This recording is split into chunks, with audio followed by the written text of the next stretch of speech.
Okay, good morning everybody. Welcome to this local pension board. I'm your chair, Andy Cunningham.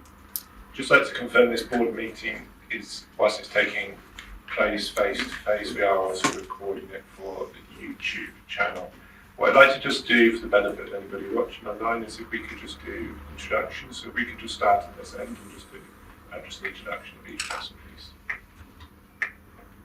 There we go. Yeah, morning, I'm Steve Smith, councillor on Bristol City Council and member of the Fire Authority, so here is employer representative. Good morning everyone, Councillor Andrew Varley, Brislington West Bristol City Council. Morning, Robin Glaze, I'm Pensions Advisor for Avon Fire and Rescue. Good morning, I'm Angie Feeney, Director of Corporate Services here at Avon Fire and Rescue Service. Good morning, my name is Jeff Cleek. I'm the Pensions Manager at the Avon Pension Fund, which is under Bath and North East Somerset Council. Good morning, I'm Anna Capp and I'm the Member Services Manager at Avon Pension Fund.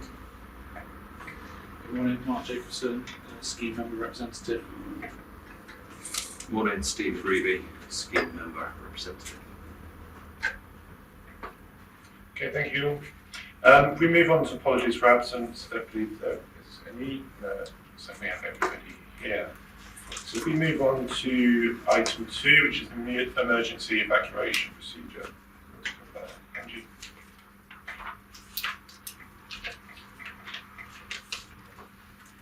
Yes, we are not due to have any fire alarms today, so if the alarm does sound, then you will be escorted out of the room by myself and down to the assembly point.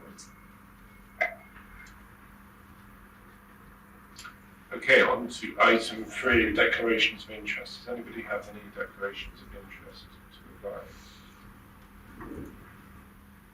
Okay, I'm going to advise that I may have a declaration of interest on the procurement item. I don't think it affects the discussion today, but the declaration is because I'm going to be appointed as local pension board chair for London Pension Fire Authority. Getting the name correct. London, the LPFA, who is the... They just dropped off. They were doing this last time. And LPFA are the parent company of LPPA, which is an administrator for a number of fire schemes who can really become involved in the procurement exercise. So whilst I don't think I will be conflicted under the highlighting. Okay, on to item 4, public access. We haven't received any requests from the public for any information. So we'll move on to item 5, which is chair's business. I will say this at each meeting. The microphone has gone off. Can I just suggest a short kind of adjournment just while we try and sort out the microphones, just so we can have the meeting then running smoothly? Okay. Okay, thank you. So resume from where we were. Okay, so we carry on with chair's business. So just to remind everybody, and I'll do this at each meeting, that what the purpose of the board is. So the purpose of the board is to support AFA in achieving compliance and delivering efficient and effective administration. So we're not a decision-making body. The decision-making body is the role of Avon Fire Authority or their authorised officers. Can I just remind everybody to just make sure you project your voices so they can be picked up from the camera, whilst I think we'd have difficulty hearing one another. In terms of voting, we'll only vote where there's a specific recommendation, so for items other than just to note. But the order which we'll do it in is any votes against, any abstentions, and then any votes for.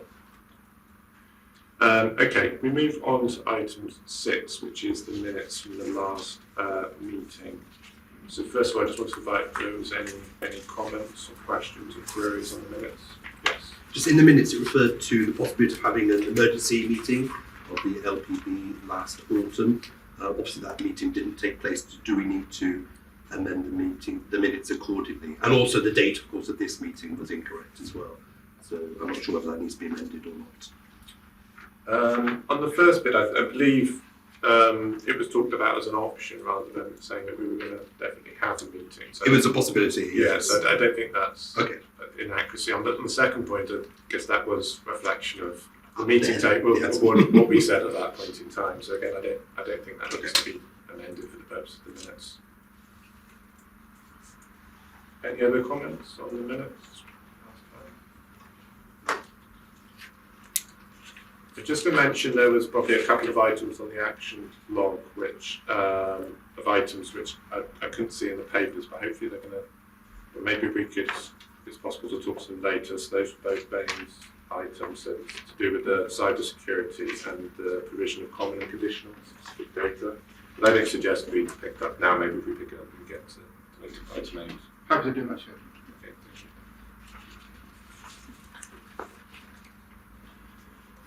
The other request I was just going to make, which was maybe more of a sort of internal request, I think, because we're circulating the actions log around, which is all the items taken from last one. I think it would be useful if it was in the pack next time, just so that other people could see it, if that's possible. Yeah, I know the practice that we agreed was that the actions are captured in the minutes, but it's acknowledged because we only have 2 of these a year that actually it's a long time to get to the minutes. But what we do instead is we keep an action log separately that is shared with everyone who has an action to complete, and with yourself as the chair. So I wonder whether the issue is more that people need to complete their actions rather than sort of where they're, because obviously this is a public document which is published as well. What we can put in place is, say, 4 weeks before a local pension board, is that we will then chase action owners for an update on their kind of actions, and then that can be on the log which you then get as a chair. So I think that would be my preference rather than the action log, which has a lot of detail and action owners being published as part of the public pack. Yeah, okay, yeah, I'm happy with that. I mean, that's the reason I was just asking for it. It was more just for the purpose of the board of just being able to just monitor that everything we agreed was being picked up in the next meeting.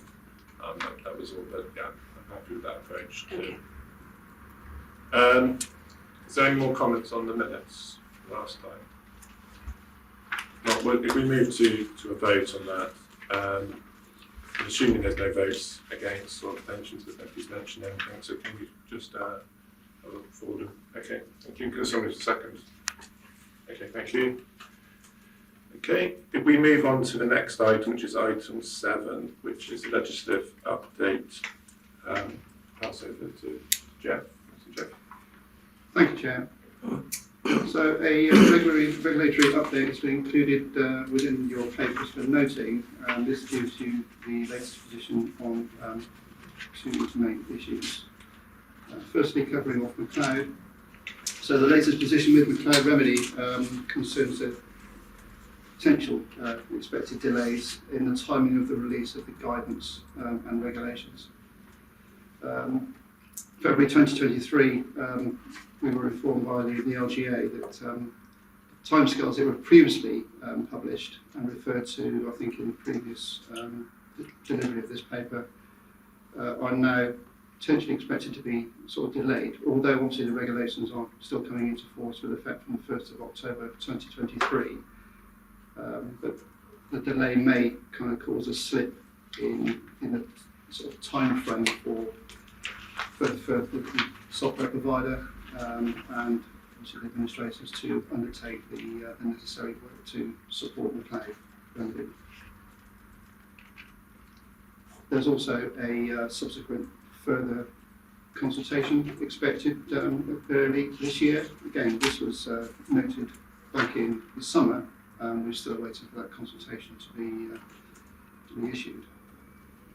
So there is a potential impact there, I think, on sort of being a squeeze on the time frame by which we can support the remedy side. I will say that from the software provider's point of view, they have gone as far as they possibly can at the moment in implementing the architectural changes within the systems that we use. Those are being tested at the moment as far as possible. Obviously what we just need now is the regulations to enable that to be sort of run through. The other point I want to make, there is also, there was I think mentioned at the previous meeting that we're waiting for some judicial changes on tax law. Those have now come through, and I think they'll be implemented or they'll become effective from coming into force from the 6th of April this year. So that will enable anything that involves tax calculations through either interest or sort of compensation, I guess, to be remedied. So included within the remedy. So that actually is a good sort of starting point, and that was quite a potential complex issue for us. Moving on to the other key point, which is the pension dashboard. So pension dashboard engagement will be effective from October 2024. So that may seem some way off, but there's quite a lot of work to be done to ensure that funds, administrators of all funds really can engage effectively. So certainly the Avon Pension Fund is working through a programme of works to ensure that will fall and be compliant with the dashboard when it comes live. I appreciate that at that time the Avon Pension Fund will be no longer supporting the Fire Authority, but we will certainly ensure that it's in a good place at the time that handover takes place. We're just waiting for a data report from our software provider, which will give us a sort of an in-depth understanding of what the data for firefighter members looks like. But we anticipate that should be in a good place because the work that's been undertaken over the years to ensure continued sort of cleansing of the data. It's very sort of short on that, but happy to take any questions. Thank you very much, Jeff. Do you have any idea how long the delay is likely to be until we get the guidance and the regulations? I'm afraid I don't. I did ask the question of our technical compliance advisor last week, and she informed me that there had been no change. So that there's just been no announcement. So, which is frustrating, obviously, because we really want to be able to move forward. So we're kind of at a point now where we've collected and confirmed all the data, particularly for the fire scheme. So we've reconciled that with the data from the payroll provider. So everything's there. Obviously, we know potentially the number of members that will be impacted by the cloud, but we just need that. There's regulations to be in place and the guidance to be issued. So it's how long this consultation is going to take to come out. Well, I guess there's no point sort of writing to them or trying to push them, or is there? I wouldn't say that's not an issue. I mean, I think every little helps, but it's a nationwide issue, isn't it, on the cloud? So it's all public sectors are impacted by this. And fire services feed through for the local government association, who then and the scheme advisory board, who are in contact with the government regularly about the need for the legislation to be in place, so the software is in place, and emphasising the need for progress on these kind of matters. So I think those bodies then campaign for that on our behalf. Any further questions? Yeah. So on the remedy, when we eventually get to that point, it looks like it's going to happen around the same time that you're then doing the handover to whoever the new administrator might be. Obviously, the timing being uncertain, I guess it could fall either side of that handover. Does that, well, obviously it creates complication, but as you're planning for that handover, is that sort of built in so that whatever date the handover and whatever date the remedy happens on, it's not going to slow it down any further? Yeah, I mean, clearly there will be a need to work very closely with the new provider to ensure that, you know, if we potentially could be partway through that remedy implementation at that time. It's difficult to actually say either way at the moment, but we will work closely with the new provider to ensure that there's a sort of seamless transfer of information if that's required. So, yeah. I'll talk about it later in my paper, but because of all of the risks and complexities around pensions, we have built into the procurement timetable a 6-month kind of handover period, which could be extended by a further 2 months, depending on what information we start to get around kind of remedy and delay. So we've built in quite a buffer zone there to cope with sort of an element of handover and dual running, given the kind of complexities.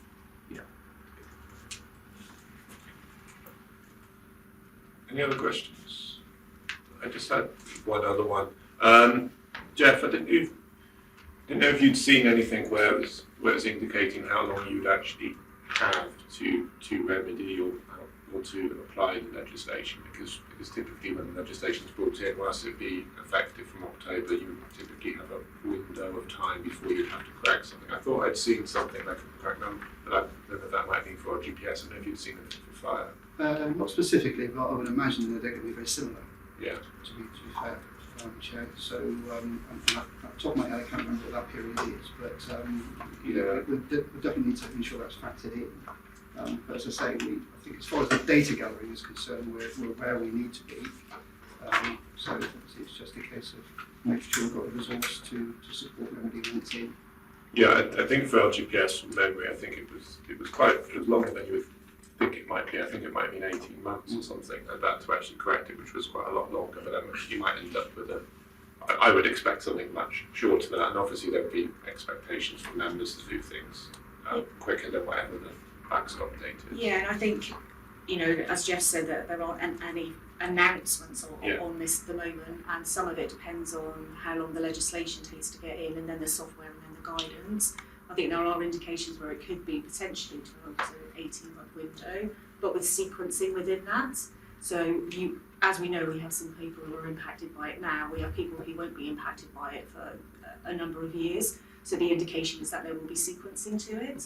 But again, this is all information that we're waiting to confirm or anything at the moment. So I wouldn't want to say that that's kind of confirmed information, but this is why it's so important with this kind of quite dynamic matter that we have those regular meetings with LGA, which we do, and also the Scheme Advisory Board. Yeah, absolutely. I agree. I mean, I think at the moment I know from being through various different reforms in the past, that you often end up with a lot of uncertain information until very close to the time, which is unfortunate. That tends to be the way things are. So I think a lot of it is just trying to keep up to date and have the various contingencies and how to allow for that, which I think is what you have built in already when you get to that procurement item. And I think in general, I agree, you're doing everything you can, really. I'm just pleased to see that you've done all of the data reconciliation bits of it, and that you're obviously on top of all of the testing for the bits which have already been released, which I'm assuming is probably the more common bits, is probably the more obscure bits, which I'm assuming that you're waiting for. Then those bits are less clear in the legislation. Yeah, I mean, it's not an untypical situation if we're being held back by central government. No, unfortunately, from my experience, I know you've been in the pension industry for a long time as well. I think unfortunately this is quite a normal sort of occurrence. You get legislation very late. I seem to remember this in sort of 2014, 2015 time, getting major reform information about a month before you actually have to go live. So unfortunately it's not unusual, but that's what we have. That's what we have to work with. Okay. There's no more questions on that. We'll move on to the next item, which is Jeff again, the Scheme Administrator report. Actually, I'll defer to Anna. Okay. So Thank you, Chair. Okay, so staff are coming back into the office space at the Civic Centre in Keynsham in October, and blended working arrangements are in place. As detailed in the report, the fund met the statutory deadline for both the issuing of annual benefit statements and pension savings statements. Looking at performance, there are two areas to highlight which relate to estimates and transfers. For the transfer cases, one was due to a delay with information being received from Blue Light, and the other was down to internal workload. The estimates that were delayed were due to the completion of the year-end process and the migration of all members to the 2015 scheme, and this was completed on the 29th of June. Happy to take any questions. any questions? Yeah, where we are missing deadlines on these things, are we missing, let's say the transfers in, it should be 30 days, I think 2 were delayed. Are they getting done at 31, 32 days, or are these very long delays? I mean, the one with the blue light, that should have been put on hold. So that was our internal process, not actually stopping the clock at that point whilst we were waiting for blue light to come back to us with guidance. The other one was 5 days over. So it was over, but it was purely missed down to workload at that time. So it wasn't months over or anything.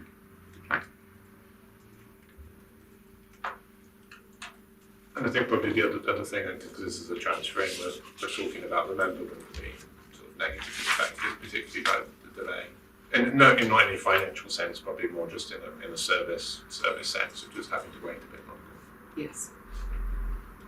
I think what I was trying to say, I was saying on the blue light case, we failed in turning to stop the clock. So actually, it was out of our control. It was the third party. Yes. So had that been controlled properly internally, we would have been green rather than or green, amber green rather than red. Yeah. So,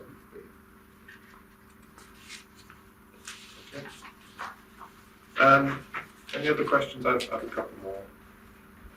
Does anybody else have any interest? Yes. Yeah, just about getting in touch with deferred members who we don't have the correct address for. Are we making any progress with that? I think there were 10 deferred members that we haven't been able to contact. I think that has been sorted now. So those were identified at the year end for the deferred annual benefit statements. And part of the work to look at our common data has rectified those now. Should be in, I think we may have one outstanding potentially. Okay, thank you. Yeah, the other questions I had were just related to the ones which were on the action log from before. So one of it was just the common and conditional data, because they weren't in the pack. I just wondered if you brought the figures with you, or if you knew the figures. Yeah, so I've got, so we report the figure annually to the regulator. So that was reported back in, I think it was June or July, I forget now. And those were around 95% on scheme specific. I've just had an update on the common data from sort of checks that have just been carried out, and that does pick up those missing addresses. So it's 98.4 now. So I mentioned last time that we've acquired Insights, Hayward Insights, which will do a deep dive into our data health system, which will be really good. At the moment, we're kind of going through the implementation phase of that. So once that's implemented fully and tested, then we'll be able to provide that real-time information for both common and conditional. Because at the moment, it does require a lot of reports to be run across different data sets. So I think Insights is something which will provide that information much more freely. Yes, yeah, absolutely. It's something I'm familiar with, because we use that in my main job. So it is something which I know can work very quickly. And the one thing I'll probably just point out about the common and scheme-specific data, I mean, these are measures which the pensions regulator sort of created, which has given us as an indicator of how accurate your data is. Although, I mean, although a lot of the time you're measuring it based on what's present, on what's more obviously wrong, because sometimes the things you don't know are wrong. Like, for example, you don't know at any given point in time if you have the correct addresses. You only know about the ones that are wrong. Sometimes if you send something, it comes back. But they are certainly an indicator of that. The other comment I would make is the idea is that they should both be 100%. However, that can be difficult in practice. Because there's bits out of control. I guess one thing I'd be particularly keen to probably see is probably when you have done that greater analysis, is probably the difference between the ones which are conceivable to actually rectify and sort out, and you might end up with some which potentially aren't, or ones which are just outside of your control. Because I think because with the methodology, there's some sort of complications where sometimes it can count things as a failure, where the data arguably is not really necessary any longer. For example, it might say there's a missing data item on a pensioner, but you don't actually need it at that point in time because they're already a pensioner, and things like that. But some sort of split would be useful, just a breakdown at a high level. Yeah, I think it would be useful. Obviously, you're aware that the regulator Code of Practice 14 is changing. Yes. So that's going to become the General Code of Practice now. I think it's been retitled. So we need to make sure we follow what comes through on that primarily, but if there's something that we can provide additionally that kind of drills down into the information that the board is looking for, we can provide, as long as Insights can pull that out of the system. Yeah, I think it's just a little bit of a breakdown of what the failures are, to be honest, and then it's probably identifying which ones which can be resolved, and also probably just which ones should be things which we're actually concerned about and which ones we're not, because I think there's probably certain items of it where it's maybe you're concerned and other items it's not necessarily because of the complexity still the methodology. Yeah, so the reports we call off at the moment, which are ones that we're writing through SSRS, do itemise what types of missing data it is. So we have got that information already. So next time, at the next board meeting, we can produce that so that we can see where there are elements missing potentially. Yeah, I think that would be useful because I said I think, as I said, because I know some of the complexity, it's difficult to know just from the percentage whether to be how to be concerned. It's sometimes just that slight layer below. It doesn't need to be massively detailed, but it's just knowing what it is. Because in some ways, like for example, if all the common failures are addresses or something, and obviously for people who are deferred, there's a limit to what you can do about that to some extent because you can find out about it when you write to somebody. And so personally, I wouldn't be so concerned about that. But if it's something else, I might be more concerned. So I can't tell that just from the percentage, basically, is what I'm trying to get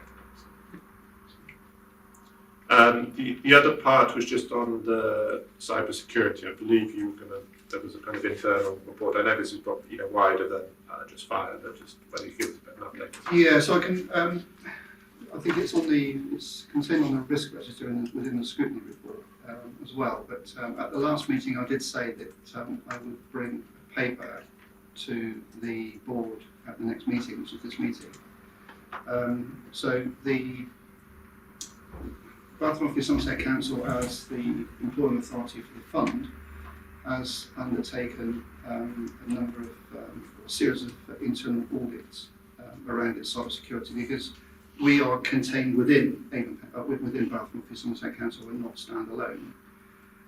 So we have to be incorporated as part of that overall assessment.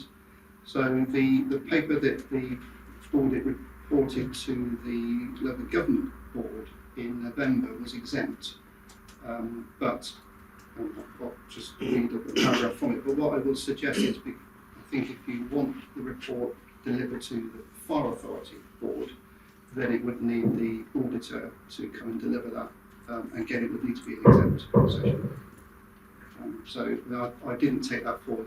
That's kind of my failure. So I could have had the auditor here today. I didn't get around to confirming that completely with our internal audit. But the independent cyber security audit was undertaken as I say, reported in November as part of a rolling audit programme, and the audit opinion advises that Baines and as such the Avon Pension Fund have a substantial level of compliance with cyber essentials, but the audit itself is ongoing because it's so far and wide-reaching. I will say that we obviously have a direct link with our software provider, which is Hayward, but we are not hosted, so the data for firefighter and all LGPS members is contained within the fund. It's not actually held by a third-party software provider. But I think that's something that if the Fire Authority or the board want that, then it would need the auditor to be present at your next meeting. Just a query on that. So did the audit cover the sort of security arrangements around the data which you're facing yourself essentially, which is on your server? Yes. It did an Well, analysis. it did on the Bain. It's the Bain server. Yeah, it's on the Bain so yes, server it because you're not externally hosted. No. So, okay. Any thoughts on what information you'd like to receive from it? I can give an opinion, but I'll open it up. I mean, I'm not sure we need a copy of the full audit which covers the whole of Baines, presumably not just the pension fund. But I think once it's complete, I think we just need some assurance that yes, it's complete and yes, we are compliant. That's probably all we need to know. I would have thought. But happy to defer to your expertise. Any other thoughts? No. Read it. Councillor Smith. Yeah, I would agree. I was going to say the same thing. I don't think we need to see a full report. I think in some ways we just need to see the conclusion, and particularly if the conclusion's positive, as such as if there's a substantial assurance. I don't think we really need to know. There isn't much more to know really than that. I think in some ways. I think it's more just probably knowing that, and then And if there are areas where improvements would be necessary, it's just useful to know what those are. But I don't think we don't need to know all the underlying detail, I don't think. Okay, we'll take that back, Chair, and then we can maybe produce like an executive summary report from all it should be. Yes, that'd be fine. Yeah. Okay. Sorry, I didn't know. Is there anything more that you want, Andrew? No, I think it's just having assurance, isn't it? So when they finish the programme, I don't know what the programme is for that audit, what was the assurance rating that they gave, and were there any indications of anything which need action in respect of the data which is held obviously on our scheme members. So I think that's just what we would need to know, and then if there are those actions, when are those actions being completed? So. Yeah. Okay. Should we move on? That report was just a noting, so we'll just move on to item 9. Thank you, Chair. This is a long paper, so I will do my best to summarise it for you. Obviously, any questions come after. This paper comes to you for information and assurance with reference to key scrutiny areas. It covers risk management, core project work around Matthews and Remedy in particular, and the work programme for 23-24. So I'll run through the paper and then I'll go back to the recommendations at the end because that kind of makes most sense.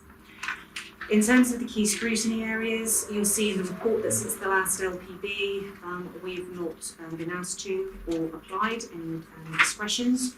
No breaches have been reported and no IDRPs or complaints have been received. And as previously reported by Baines, the compliance deadlines have been met. And we've had 3 scheme members who have used the voluntary scheme pays provision.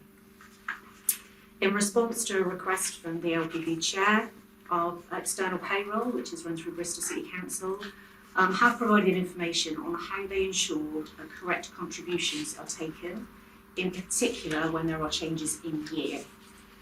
So I appreciate there's probably follow-up questions or technical points for you to be further assured on that.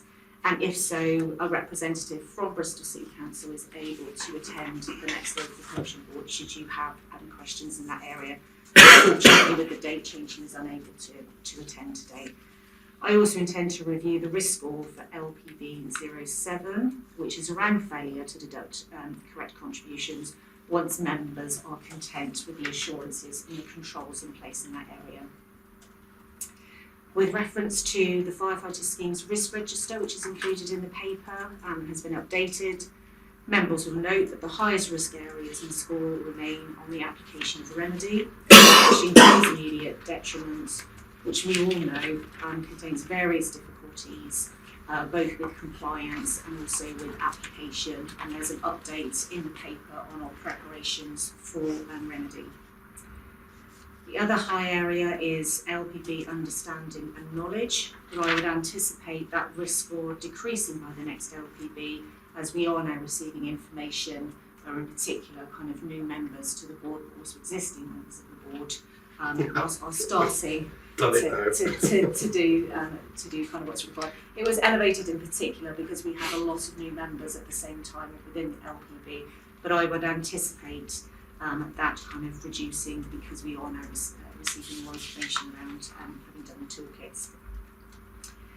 Just underneath those with the highest risk score, there is then sort of Matthew's case, which is the on-call case, and again there's a specific update in the paper on our preparations for that. Cyber security, which again I would anticipate reducing once we have those further assurances around controls coming to this meeting, both from Baines but also from Bristol City Council. Capacity is also kind of high, and again it's a challenge when we have, as we've identified, multiple projects around pensions happening at the same time, which is a challenge for the capacity both within the service but also within our pensions providers. And also the risk there around the change of the administrators, which has been identified now as a specific area of risk.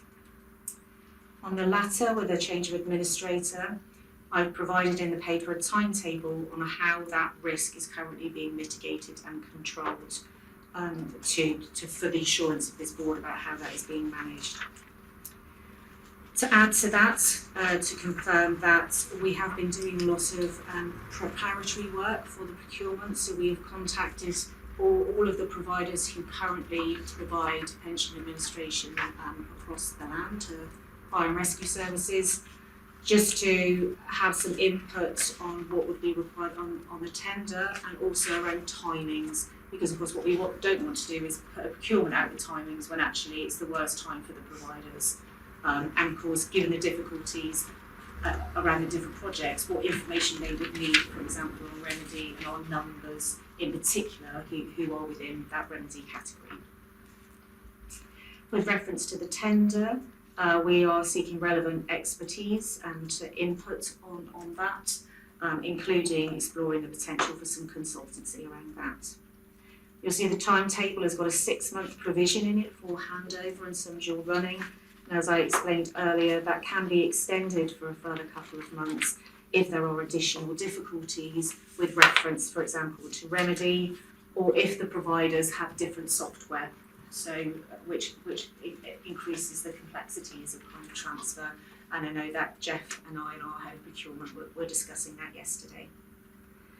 I'm also seeking an internal post within Avon Fire and Rescue Service to project manage the transition and the changes to ways of working that a new provider will require within the service.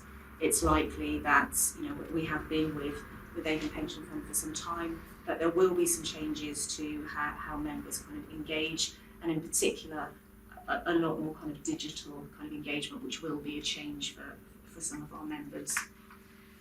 So there is a lot of work going on in terms of preparation, planning and communication, all of which will be key in a successful kind of transition.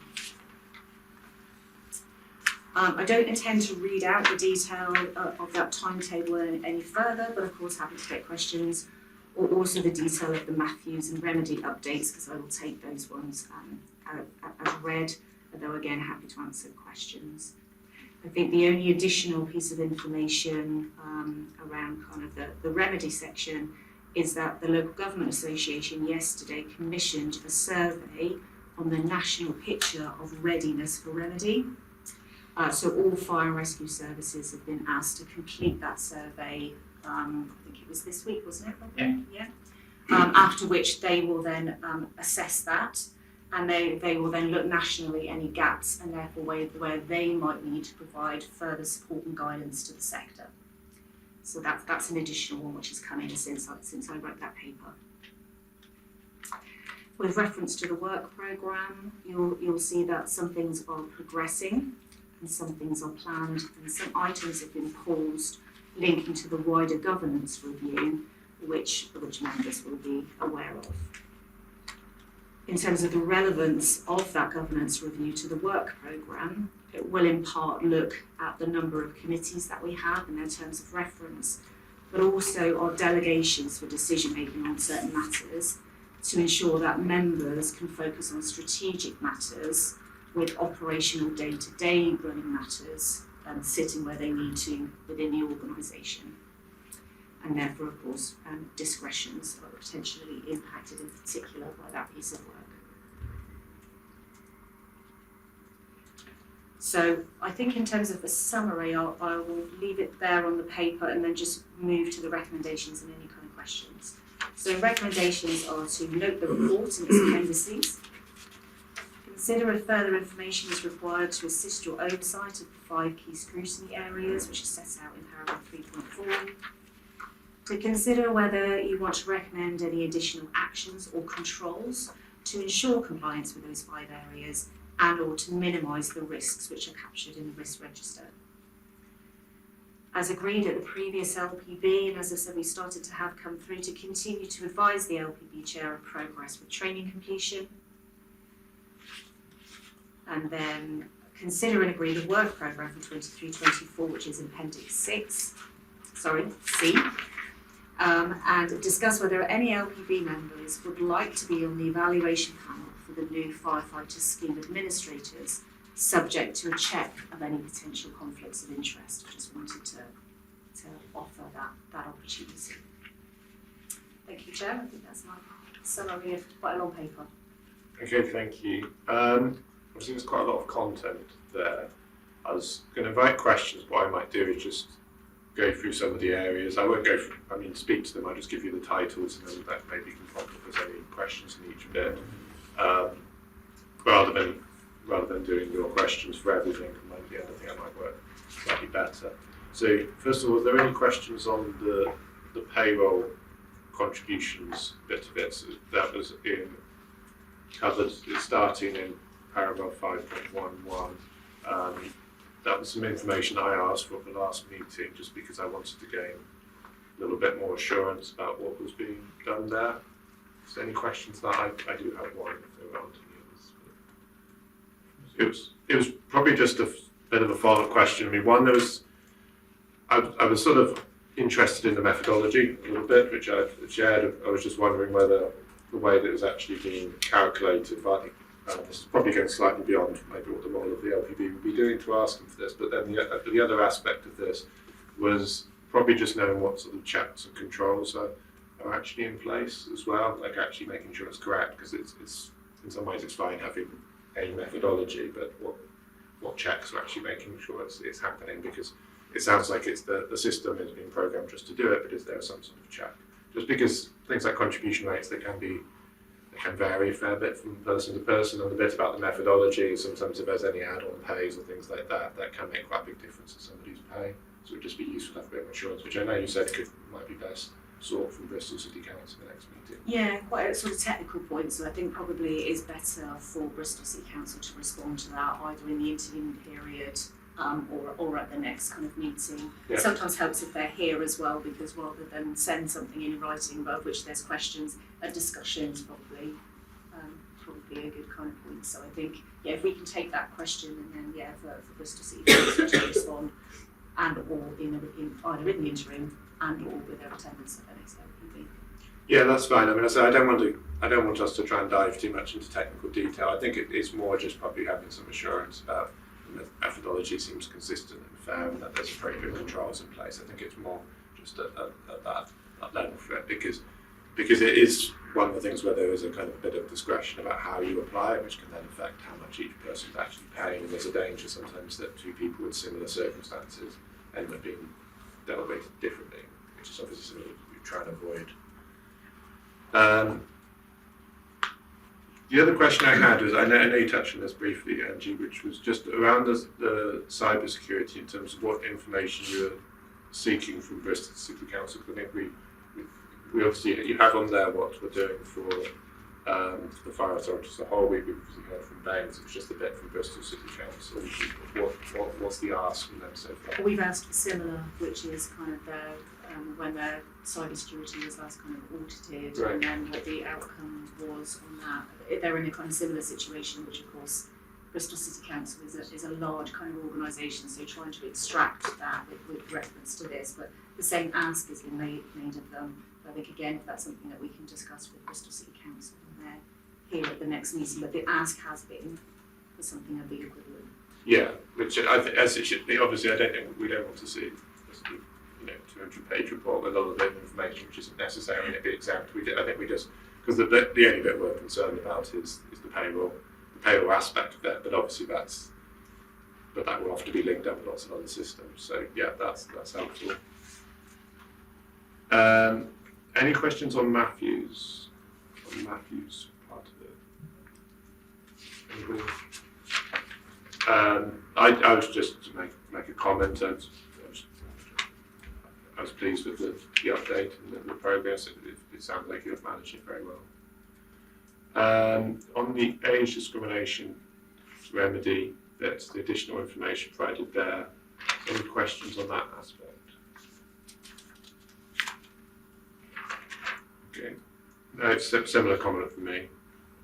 It appears very well managed.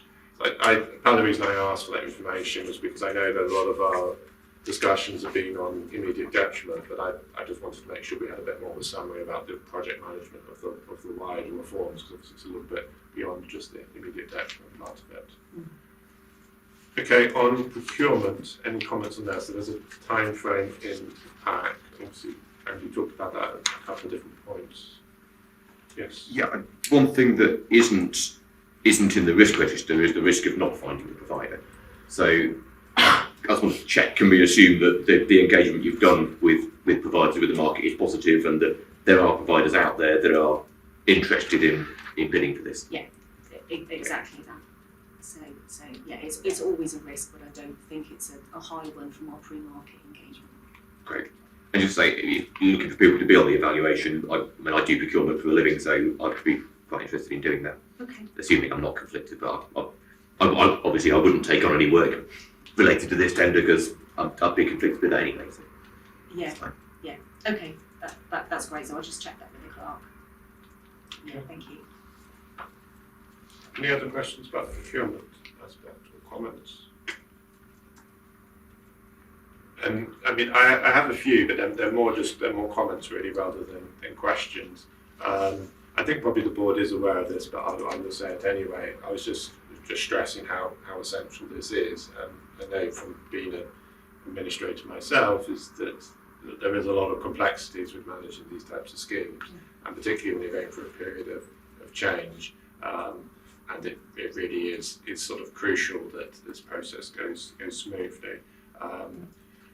And I also, from my experience, I think a lot of the success of the tender is down to effective preparation. So I have asked Angie a few things outside of this meeting, and I'm personally quite assured that there's lots of good engagement going on with the market. There's lots of consideration about what information has gone in, which I think is really crucial to trying to get the best outcomes. A lot of it is just making sure you understand the market, you understand what information they need, you understand what's suitable time frame, so that when you are going out, you are going to find somebody. I think from what you said is that from that, it sounds positive in terms of that there is a market which is interested in this work, which is positive. Yeah. They're asking us loads of questions as well, which is always a positive sign. Yeah, and typically it's useful to have that conversation about what information you want before you go out, because whilst they have an opportunity once you put the tender documentation out, sometimes it's useful to know in advance that you have it in the pack rather than you're trying to very quickly. It introduces delay, which we don't want, so Yes. we'd rather front load knowing what data is required and do it that way rather than have to deal with loads of kind of questions, which introduces potential kind of delay. Yes, that's absolutely, because this is complex, and obviously it's complicated more by the other reforms which are going on alongside it. So yes, as I said, I can't really stress how important this is, but at the same time, I feel it is being well managed, and obviously it's key that we remain updated of this at future meetings, and then if anything problematic comes up in between, then too. We go on to the training part of it. Just probably another encouragement for anybody who's not completed the training to just to complete it. So that's the TPR public sector toolkit bit of it. Probably there's also just a general query almost, was there any specific training that anybody else wanted? Because obviously you had the part from the LGA, we have this sort of self-service bit, but are there any particular items that people would like to, or members of the board would like to know more about? Obviously with a lot of the papers, there's an element of trying to explain the information within the paper, which hopefully should help, but if there's any particular area that anybody wants to know more about, it'd be useful to know so we can try and plan that into future meetings. Yes. Yeah, I just wanted to reconfirm that if that red rating's all down to me, I have now completed the training talk, which I did last week. So it's all very fresh to my mind, so hopefully that can be downgraded now. Okay. Guilty as charged. I think that there was potentially a couple of other gaps as well. Okay. So it's Not just me. Not it's just not just you if you are feeling guilty. So, but the general point out there, as I said, if there are other training requirements that you would like, you can either let us know. If you think of them between meetings, that's fine. As if you let us know, and then we can see what the best way to deliver it is. If it's potential, we can deliver training as part of this meeting, which becomes a bit more time efficient, but it depends a little bit what it is really. what the request is. Yes. Just I found the training toolkit really user friendly, so there's nothing to be afraid of. You know, it's quite straightforward. You can save and leave and come back, and so just go for it if you haven't done it yet. Thank you. Can I request a change in admin around the report, if possible? Appendix C is virtually illegible because of the size of it. If the bottom section of the chart was chopped off, it could be enlarged and we'd be able to read the contents of the chart. Okay, I think that might be to do with on the screen. It looks fine. It's about to do the way it's been printed. On a hard copy. Oh, that one. Oh, sorry, Oh, I'm looking at the wrong appendix. Appendix B, you're Sorry, Appendix B. Okay. Yes, it is very little, isn't it? So, Yeah. yes, that's Again, fine. on the screen you can just zoom in. It hadn't occurred to me that was a Yeah. problem. Yeah, the zoom in's otherwise like that, isn't it? So, Yes. so, that's fine. Yeah. That's fine, yeah. We'll amend that one kind of going forward. Thank you. Okay, any more questions before we just go to the recommendations? Just one on the risk register. There's I'm on the wrong page now. I can't remember the number, but there's a risk somewhere near the start about accuracy of member data, which is currently it's amber, relatively high. Given what we've heard today about all the work that's been done to check it and the new piece of software whose name I've forgotten, that I think, if I've understood correctly, automates some of that auditing in real time. I was wondering if it's if the level of that risk has become lower than what's set out in here. Number 2, isn't it? LPB2, thank you, yeah. Or just a question, is that still Yeah, I mean, accurate, obviously? if LPB members are happy that the controls and mitigations in there, adding to the new kind of software that was being discussed, means that risk score should be moved lower. I'm of course happy to do that for the next meeting. Do you want us happy with that? I mean, I don't know the answer. It's a question to the experts, really. So happy to review that one, shall we? Yeah, sounds reasonable.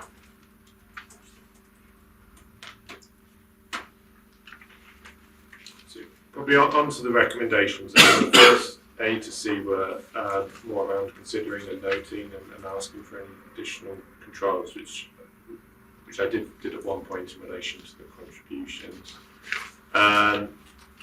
D was we've covered a little bit in terms of the training.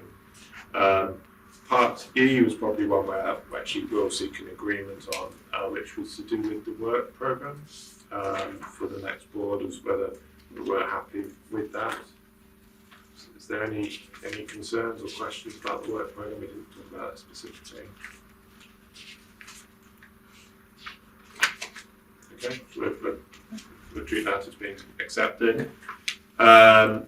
We've covered the bit about joining the panel because we've had a very willing, enthusiastic volunteer, so to do that.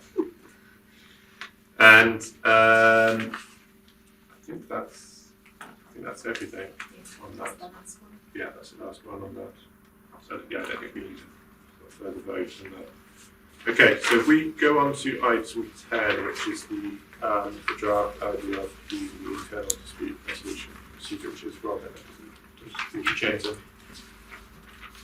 The board is asked to consider recommending that a formal IDRP process is put in place by the fire authority. It's ideal to have, at the moment we're currently just following the current fact sheet issued by the Local Government Association. It's ideal to have a formal policy which exceeds the provision in the regulations but also aligns with the fire authority's constitution. We are considering a 2-stage process where stage 1 would be reviewed by people in the Culture Committee and stage 2 by the fire authority, but this may be amended depending on review of the constitution. We allow up to 6 months after an individual is reasonably known that there is a problem which exceeds the regulations but aligns with the pension regulator.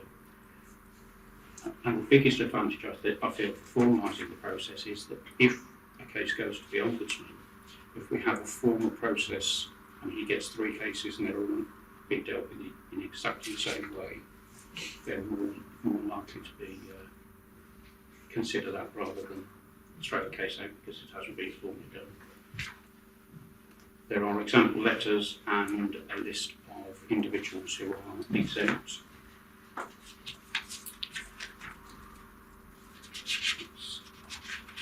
Any other comments?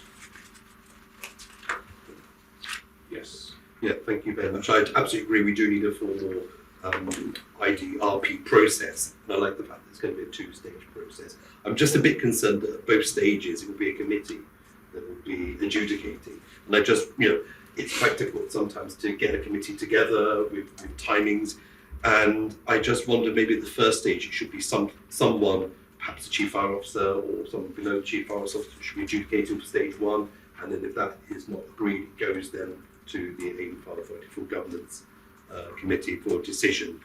And also in terms of we want it to be prompt decision making, and I think the faster we can make those decisions, the better. So maybe not having committees at both stages might help the decision making to be more prompt. That's just a comment I wanted to add. And obviously with the governance review as well, it could well be that one of those committees, not on committee with the other one, would be disappearing. Yeah, and I think, there is an opportunity with the governance review. At the moment, we've had to mirror what was in the Constitution, which is that stage 1 goes to a panel of people and culture, and then stage 2 goes to the full fire authority. And there's pros and cons to that approach. But of course, what we want to make sure for scheme members is that they have kind of prompt decision making, which is kind of difficult. And in particular, because some of these are quite complicated. So sometimes it will mean that actually it's considered once, but actually more technical information needs to be received, which then kind of goes back again, which kind of prolongs it for scheme members. So I think that we've had to write it on the basis of what's in the current constitution, but of course we will see what comes out of the governance review, and then a constitutional kind of working group with reference to that. And of course it's important with whoever does stage 1 that you have a provision with that if it is one person, that they have no prior knowledge or involvement. So usually on your stage 2 it might, for example, be the chief fire officer or somebody else kind of delegated if he's been involved in that. So for example, it might be me or some kind of arrangement with that. But I agree, it does look quite sort of member heavy, which does slow it down for scheme members. But there are also pros with that as well around kind of previous involvement. So it's one of the things I think to look at through the constitution review. Do we need to wait for the Constitution review, or is it open to the fire authority when this? I don't know if this is going to the meeting on Friday or a subsequent one. Could the authority decide to change it now and have the chief do the first step? And I'm informed that because it would require a change to the Constitution, that requires the Constitution Working Group to have a look at it and then recommend it back to the fire authority. That's what I'm informed is the process by the clerk. Just because it's currently written into the Constitution, which has obviously been agreed by the full fire authority, etc. And her preference is not to take individuals rather than take everything which comes out of the governance review and then take that to the Constitution Working Group and then kind of change it. So yeah, we can make different representations to the clerk, but that's certainly her view for the moment in terms of the mechanism and the timing for it.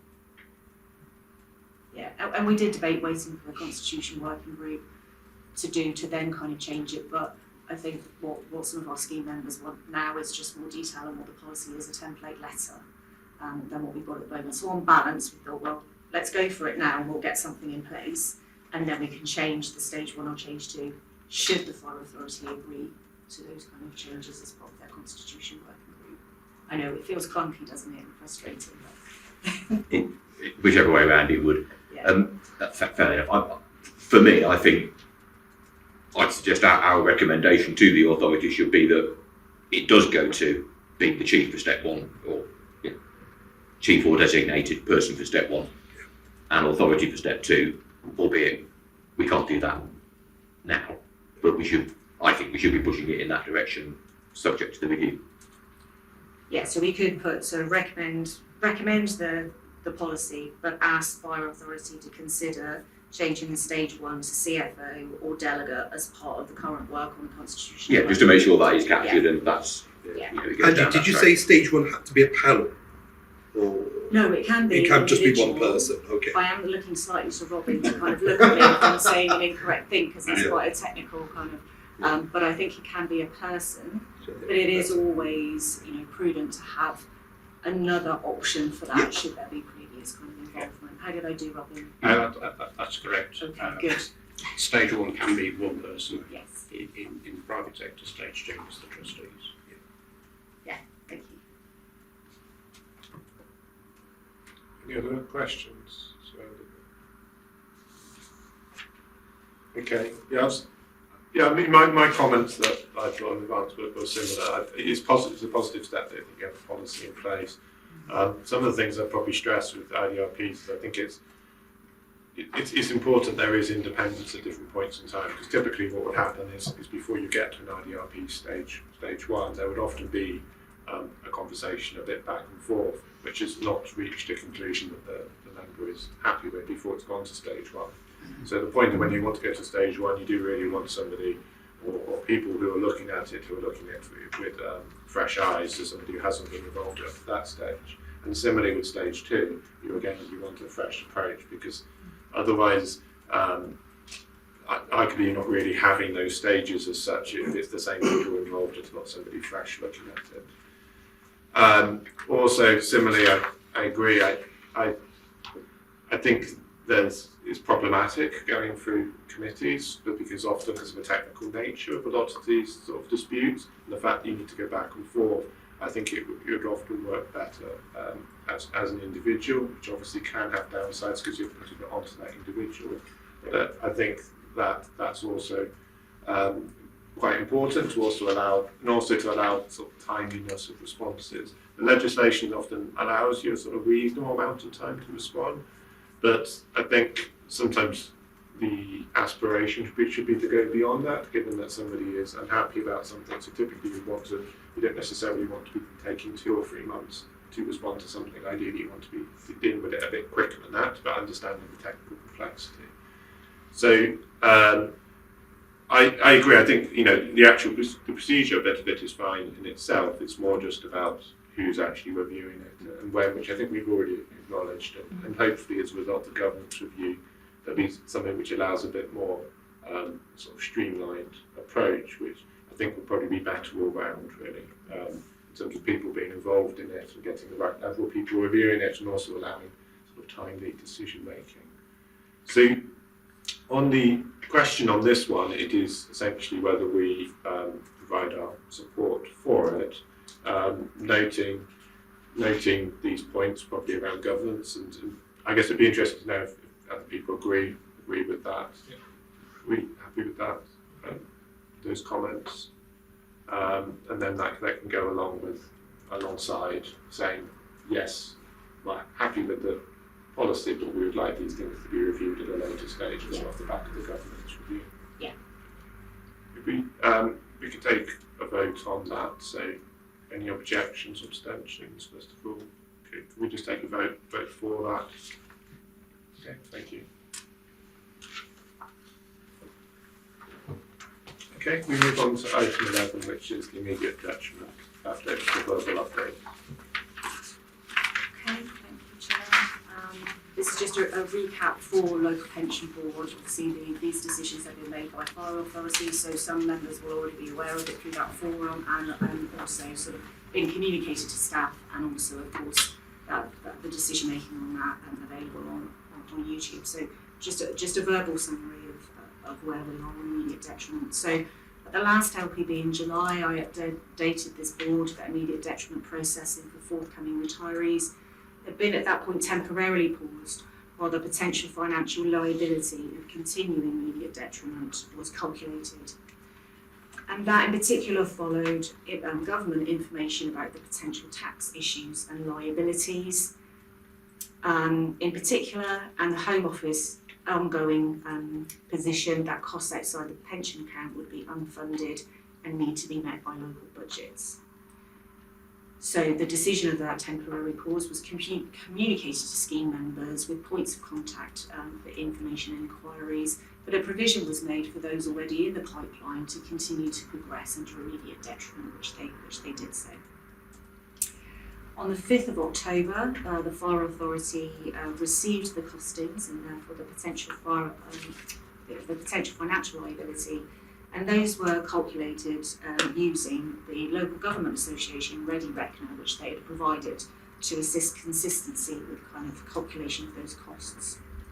The risks and the issues were set out from a number of different perspectives, including the cost liability processing versus the legal costs if you don't, the difficulties with compliance on this matter and trying to navigate that, as well as employee and scheme members' views and employment relations sort of matters in respect of that. There was significant debate at that meeting. But their decision was to continue to pause immediate detriment because of the potential cost implications for local budgets. But Fire Authority were very open to a further review of that if further information became available, legislative or otherwise, which would reduce the financial liability on local budgets. And they did agree a provision for individuals to make representations either on process, injustice, financial hardship, those kind of areas, for the consideration of the Chief Fire Officer and myself on a case-by-case basis. And of course, either people who are not able to be processed or the people who got a no from the case-by-case have a recourse to the IDRP kind of process and also Ombudsman. And again, that was communicated to staff. On the 14th of December, the Fire Authority considered the position with reference to retirees. And that was linked to a previous discussion with reference to the adoption of the LGA and FBU framework. Again, that was a carefully balanced debate on a range of different issues, which included employee perspectives and employee relations. And the decision there was to continue to defer the adoption of the framework until again there were changes which reduce the potential financial costs on local budgets. They also agreed to mirror the case-by-case provision which had been agreed in October for forthcoming retirees. And actually that was a new provision because previously the Fire Authority hadn't been processing any retirees. So this actually provided a pathway for those retirees who wanted to be considered for immediate detriment to put forward case-by-case representations. And again, there was a communication to retirees at that point, including the process for how they would make those representations and what they needed to include. Since that Fire Authority decision, 4 representations have been made to myself and the Chief Fire Officer, all from forthcoming retirees. We haven't had any from people who are already retired. 1 was agreed, and that person has retired on immediate detriment. 1 is still under consideration, pending further information. 2 are no decisions, but with an option given for more information, and also the recourse for the IDRP. And those 2 ones were particularly complicated cases because they were impacted by both Matthews and Remedy. So they kind of need Matthews to be resolved to put them in the frame for immediate detriment and remedy. So there were particular complications with those which have been explained to them as well as kind of recourse. So those provisions are in place. I think they're clearly kind of working in terms of people feeling that they're able to put forward those kind of representations. And so we are working through those promptly as soon as they are received. I think that's all to update on, Chair, but as ever, happy to take any questions on that. Questions? I'm guessing you projected numbers of people that were going to come forward to you for consideration. Yeah. What percentage of those projected came forward? Gosh, I'd need to look back at the paper, Steve, and come back to you. I think a relatively small percentage, as I say, we just had 4. Yeah. But I can come back to you and confirm the percentage. I think I remember what, but I'd prefer to kind of confirm that and come back to you. Okay, thank you.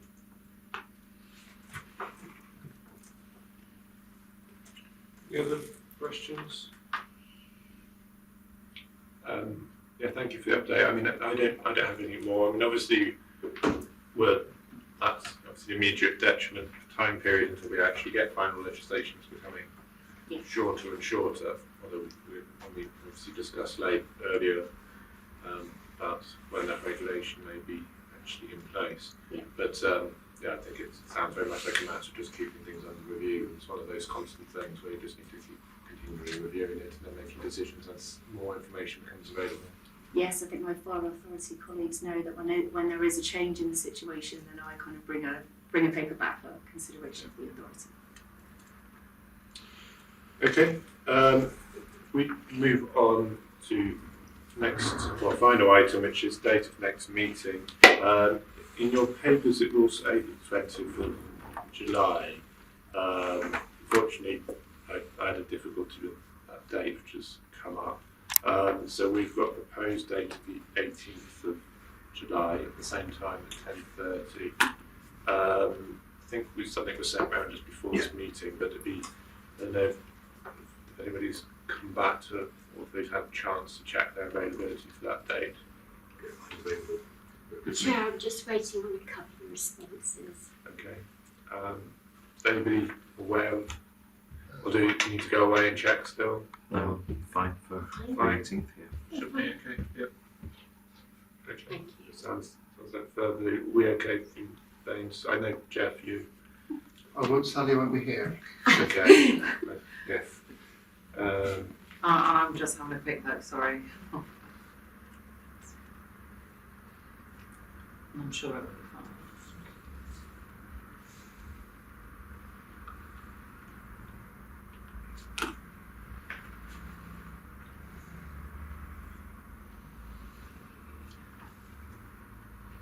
Yeah, Okay, that's so absolutely sounds fine. like Yeah, we can, sorry. sounds like we can confirm that date then.